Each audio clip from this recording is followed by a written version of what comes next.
Hi, my name's Bree Herring, and I'll be examining an article about an experiment performed based on athletes, their weight cycle, and whether or not they are prone to an eating disorder or not.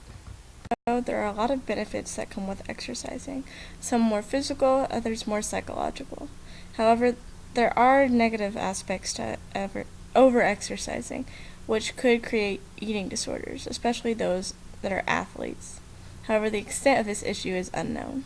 Previous research focused on athletes at the high school or college age. Research proved that women were more prone than men to develop eating disorders. However, the older that they may show that they're not immune to developing an eating disorder or body image concerns. However, there were limitations to the experiments, such as an absence of a control group, lack of consistent measurement, confounding variables, and a consistent sample size. The reason for this study is that there's a lot of risks involved. Having excess weight or having eating concerns in general can be really negative on anyone, especially those that are athletes working at a elite or collegiate level. Why eating disorders could potentially occur in athletes could be aesthetics, such as ballerinas or dancers, as well as performance advantage. Again, dancers or wrestlers.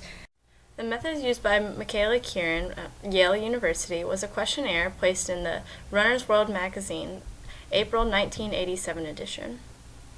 A 26-item eating attitudes test known as EAT was used, which is a self-report measure of attitudinal and behavioral characteristics which are typically found in bulimic or anorexic individuals.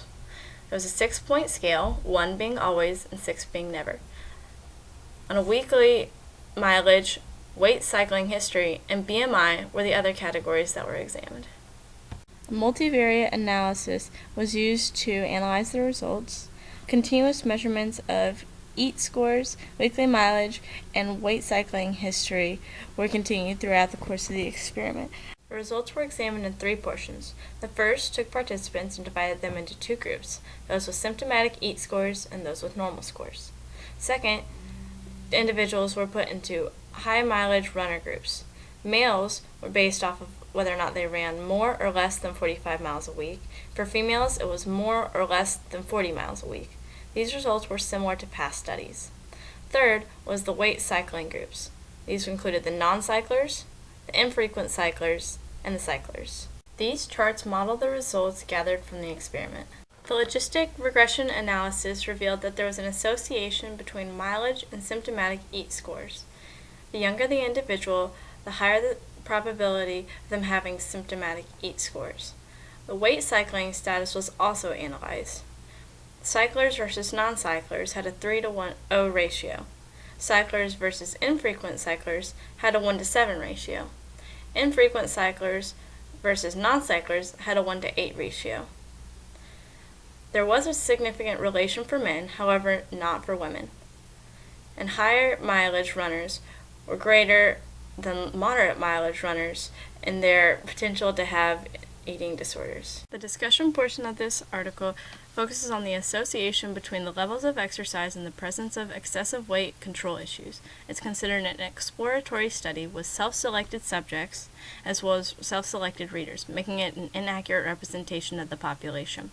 High mileage male runners had higher EAT scores than moderate mileage male runners, making it consistent with the previous hypothesis.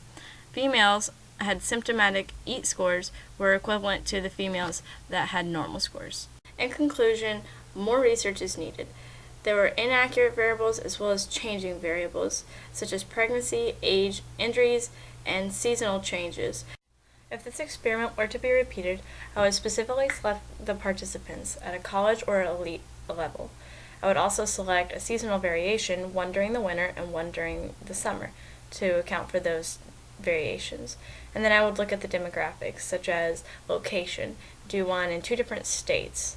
An experiment in California where there's a higher focus on body image, and the one in Ohio where there's less of a focus on body image.